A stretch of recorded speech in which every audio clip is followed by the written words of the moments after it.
ఒరే అబ్బాయి, ఇవాళ ఎందుకో పూరి తినాలనిపిస్తుందిరా, చేసి పెట్టి. ఓకే బాబాయ్, నేను కూడా చాలా ఇష్టంగా తినేవాడిని పూరి. నేను హాస్టల్లో అదేవిధంగా రూమ్లో ఉన్నప్పుడైతే బ్యాచిలర్ లైఫ్లో చాలా ఇష్టంగా తినేవాడిని పూరి. మాకైతే నైట్ షిఫ్ట్లు ఉండేటప్పుడు రాత్రి 3:30కి లాగౌట్ చేసేవాళ్ళం. 4 గంటలకంతా ఆకలేస్తూ ఉంటే వెళ్ళి పూరి తినేసేవాళ్ళం. ప్లేట్కి 4 పూరీలు ఇచ్చేవాడు, అవి సరిపోక ఇంకో 2 అంటే హాఫ్ ప్లేట్ తీసుకునేవాళ్ళం. మొత్తం 6 పూరీలు బాబాయ్.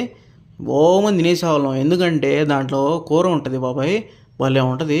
సేమ్ అదే స్టైలు ఆయన చేస్తారు కదా షెఫ్, ఆయన దగ్గర అడిగాను నేను. ఆయన అయితే రాజస్థాన్ నుంచి వచ్చారంట షెఫ్, ముసలాయన కొంచెం, కానీ టేస్ట్ అయితే అమోఘంగా చేసేవాడు బాబాయ్.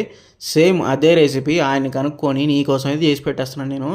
చాలా చాలా టేస్టీగా ఉంటుంది. నువ్వైతే జన్మలో మర్చిపోలేవు బాబాయ్ ఈ కర్రీ. అవునరా, చేసి పెట్టేసి మనం గోల్కొండలో నేను కూడా తిన్నాం ఒకసారి నీతో వచ్చినప్పుడు, భలే ఉండింది రో. ఓకే ఓకే బాబాయ్, తినేసి మరి ఉంటా. Okay viewers, bye bye.